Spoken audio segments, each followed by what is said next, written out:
جھوٹے کیس کی پیشی بھگتنے کے لیے آئے ہیں۔ حکومت نے احتساب کے نام پہ جو الف لیلہ کے فسانوں کی طرح کے کیس بنائے ہیں، ان کا مقصد صرف اپوزیشن کی کردار کشی اور عدالتی نظام کو بلا وجہ بوجھ کے نیچے رکھنا ہے۔ پاکستان میں جتھے والے قتل کے کیس بھی معاف کرا کے چلے جاتے ہیں، لیکن بیلٹ والے جھوٹے کیسوں کے لیے بھی عدالتوں میں چکر لگوائے جاتے ہیں اور انہیں رسوا کیا جاتا ہے۔ بدقسمتی یہ ہے کہ پاکستانی ریاست کا قانون جتھوں اور بندوق کے تابع کیا جا رہا ہے۔ نہتے لوگ جو بیلٹ پہ یقین رکھتے ہیں، ان کے لیے انصاف کے دروازے بند کیے جا رہے ہیں۔ آج میں نے عدالت میں مطالبہ کیا ہے کہ جیسے میرا نام ای سی ایل پہ ڈالا گیا ہے، چیئرمین نیب کا بھی نام ای سی ایل پہ ڈالا جائے، چونکہ ایسی اطلاعات آ رہی ہیں کہ چیئرمین نیب اپنے گناہوں کے خوف سے اور احتساب سے بچنے کے لیے ملک سے فرار ہونے کا پلان بنا رہے ہیں۔ لہٰذا میں نے احتساب عدالت میں یہ مطالبہ کیا ہے اور اگلی تاریخ پہ باقاعدہ اس کی درخواست پیش کروں گا کہ چیئرمین نیب اور ڈی جی نیب ان لوگوں کے نام ای سی ایل پہ ڈالے جائیں تاکہ ان کا جھوٹے کیسز بنانے کے اوپر قوم احتساب کر سکے کہ انہوں نے کس بنیاد کے اوپر یہ کیسز بنائے جن کے ذریعے ملک کا کروڑوں روپیہ ضائع ہوا اور اپوزیشن کی جھوٹی کردار کشی کی گئی۔ آج انہی پالیسیوں کا نتیجہ ہے کہ پاکستان کی معیشت تباہ ہو چکی ہے۔ پاکستان کے سرکاری افسر قلم رکھ کے پین ڈاؤن موڈ میں آ چکے ہیں۔ کسی سرکاری دفتر میں کوئی افسر فیصلہ کرنے کے لیے تیار نہیں ہے۔ کوئی سرمایہ کار پاکستان میں پیسہ لگانے کے لیے تیار نہیں ہے۔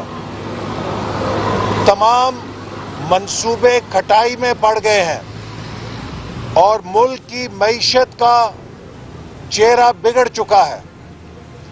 پاکستان کی معیشت کا ستیہ ناش اور بیڑا غرق ہو چکا ہے۔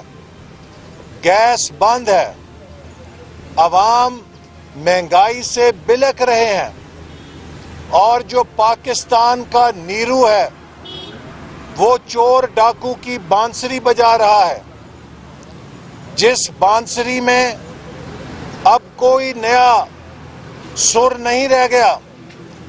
3.25 سال سے وہی ایک تقریر کا ریکارڈ بج بج کے قوم کے کان پک چکے ہیں، لیکن حکومت چلانے کا فن، حکومت چلانے کا طریقہ سمجھ نہیں آ رہا۔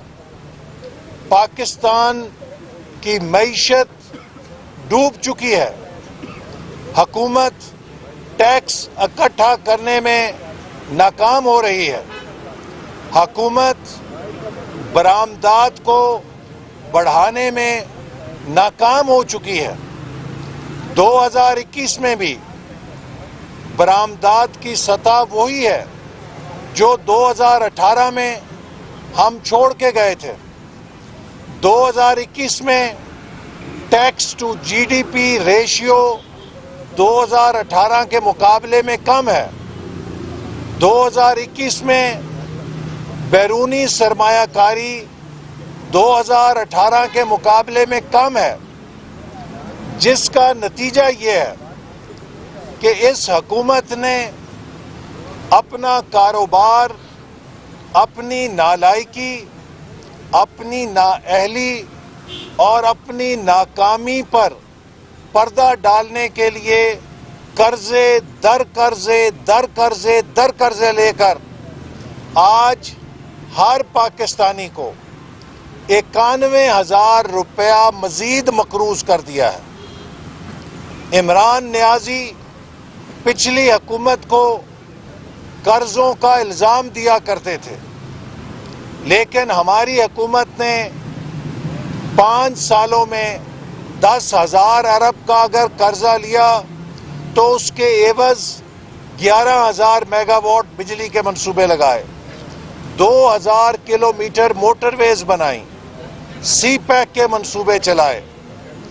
عمران نیازی نے 3.25 سال میں 16,000 ارب سے زیادہ قرضہ لیا ہے، اور سارے کا سارا قرضہ غیر پیداواری ہے اور خسارہ پورا کرنے میں جھونک دیا ہے۔ عمران نیازی کے جو قرضے ہیں یہ آنے والی حکومت کے لیے موت کا پھندا ہے۔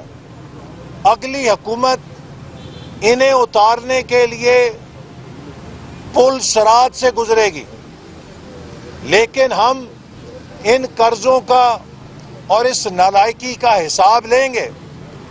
عمران نیازی نے قرضہ کمیشن بنایا تھا، آج تک اس کی رپورٹ نہیں آ سکی، اس لیے کہ اس کمیشن کو پتہ لگ گیا کہ مسلم لیگ نون کے دور کے قرضوں کی پائی پائی کا حساب موجود ہے۔ اس کے عوض پاکستان میں تاریخی ترقیاتی منصوبے لگے، لیکن عمران نیازی کے قرضوں کا صرف اور صرف خسارہ پورا کرنے میں جھونک دینا، اپنی نالائکی کو کور کرنے کے لیے جھونک دینا ایک جرم ہے جس کا ہم حساب لیں گے۔ آج معیشت کے ساتھ سی پیک کا بھی ستیہ ناش ہو چکا ہے۔ اس حکومت نے سی پیک کو نیست و نابود کر دیا ہے۔ پچھلے 3.25 سالوں میں $1 کا نیا منصوبہ شروع نہیں ہوا۔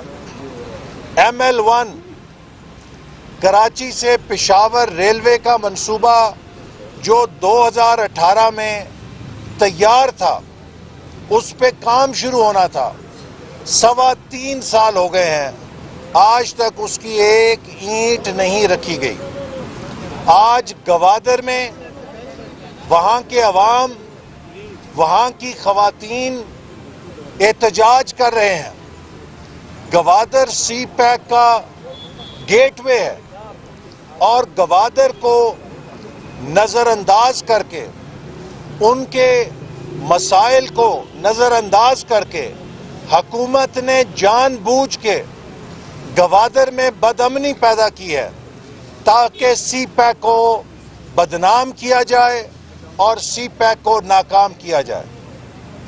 گوادر ڈیولپمنٹ اتھارٹی کے لیے جو ترقیاتی گرانٹس وفاقی حکومت دیتی تھی وہ جاری نہیں کی گئیں، جس کا نتیجہ یہ ہے کہ گوادر کے عوام بنیادی سہولتوں سے محروم ہو چکے ہیں۔ سی پیک کے اندر یہ درج ہے کہ گوادر کے عوام کا جو روزگار ہے اس کا تحفظ کیا جائے گا۔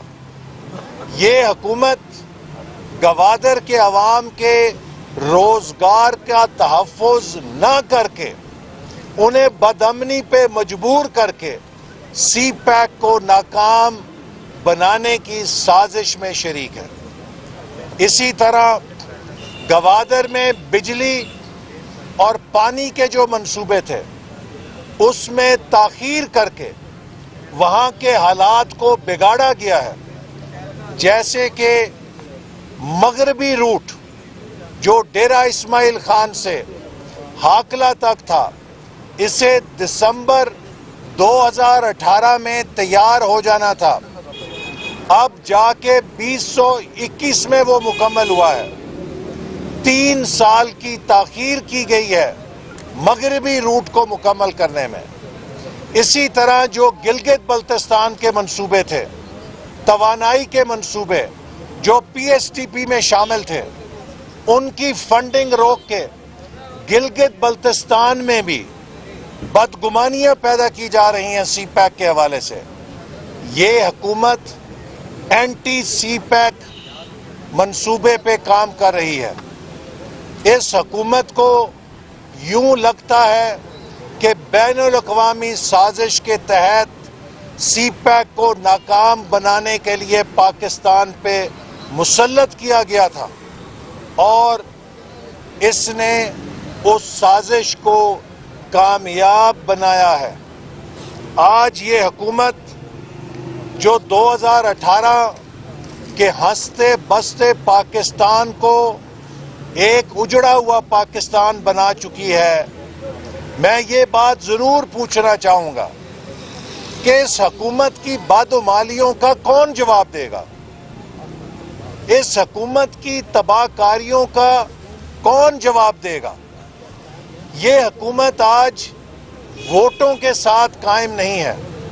یہ حکومت ٹیلی فونوں والی سرکار ہے، اور جو ٹیلی فون والی سرکار ہے، میں اس کو بھی یہ بات ضرور عوام کی پہنچانا چاہتا ہوں کہ پاکستان کے گلی محلے میں آج ٹیلی فون کمپنی کے مالکان کو اس حکومت کی ناکامیوں اور گناہوں کا ذمہ دار قرار دیا جا رہا ہے۔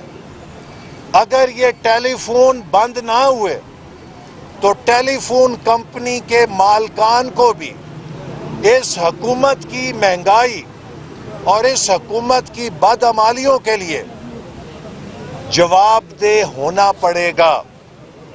آج عمران نیازی ماضی کی حکومت کو الزام دیتے ہیں، لیکن آئی ایم ایف کے کہنے پر جب کرونا پیکج کی رپورٹ، آڈیٹر جنرل کی رپورٹ منظر عام پہ آئی تو پتہ لگا کہ کرونا کی امداد میں بھی 40 ارب روپے کا گھپلا کیا ہے، اور کرونا کی امداد سے یوٹیلیٹی سٹور کارپوریشن سے وہ اناج لوگوں کو دیا گیا جو کھانے کے قابل نہیں تھا۔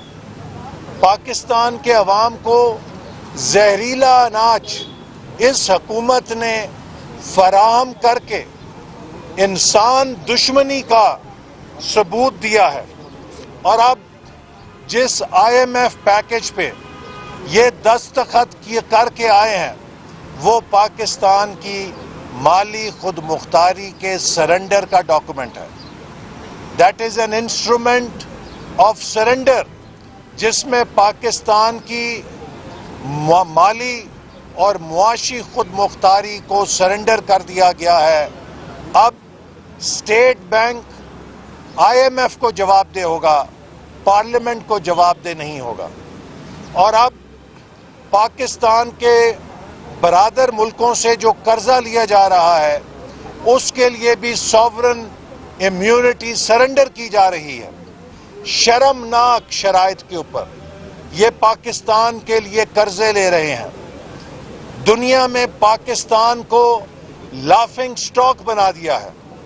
ایک ایٹمی طاقت کی اس سے بڑی رسوائی نہیں ہو سکتی کہ وہ اپنی سوورن امیونٹی کو سرنڈر کرے قرضے لینے کے لیے، وہ اپنے قومی اداروں کی خود مختاری کو سرنڈر کرے بین الاقوامی اداروں کے سامنے۔ لیکن یہ سب کچھ عمران خان کے دور حکومت میں ہو رہا ہے، اور آج فارن فنڈنگ کیس کی رپورٹ الیکشن کمیشن کو کمیٹی نے بھیج دی ہوئی ہے۔ میں الیکشن کمیشن سے مطالبہ کرتا ہوں کہ فارن فنڈنگ کیس کا فوری فیصلہ کیا جائے تاکہ پاکستان کے اوورسیز پاکستانیوں کو پتہ چلے یہ جو اوورسیز ووٹنگ کے نام پہ فراڈ کر رہا ہے، ان کے اربوں روپے کی ڈونیشنز کے ساتھ اس شخصیت نے کیا فراڈ کیا ہے. اربوں روپے کے ڈونیشنز جو بیرون ملک مقیم پاکستانیوں نے عمران خان کو بھیجے، انہیں جعلی اکاؤنٹس کے ذریعے ذاتی کاروباروں میں لگایا گیا. ان کی رپورٹ الیکشن کمیشن کو نہیں دی گئیں، اور وہ اربوں روپے جو ہڑپ کیے گئے ہیں ان کی رسیدیں دینے سے عمران خان گریزاں ہے. ہم مطالبہ کرتے ہیں کہ عمران خان فورن فنڈنگ کی رسیدوں کا جواب دو، قانون کا سہارا نہ لو. کبھی سپریم کورٹ بھاگتے ہو، کبھی ہائی کورٹ بھاگتے ہو، کبھی الیکشن کمیشن سے التوا مانگتے ہو. قوم فورن فنڈنگ کی رسیدوں کا جواب مانگتی ہے. یوٹیوب پر گوگلی ٹی وی دیکھنے کے لیے youtube.com کی سرچ بار میں گوگلی ٹی وی ٹائپ کریں. گوگلی ٹی وی کے پیج پر سرخ رنگ کے سبسکرپشن والے بٹن پر کلک کرنا نہ بھولیے. یوٹیوب پر اپلوڈ ہونے والی ویڈیو سے باخبر رہنے کے لیے بیل آئیکن پر کلک کیجیے. آپ کو ہر نئی آنے والی ویڈیو کے بارے میں نوٹیفیکیشن موصول ہو جائے گا.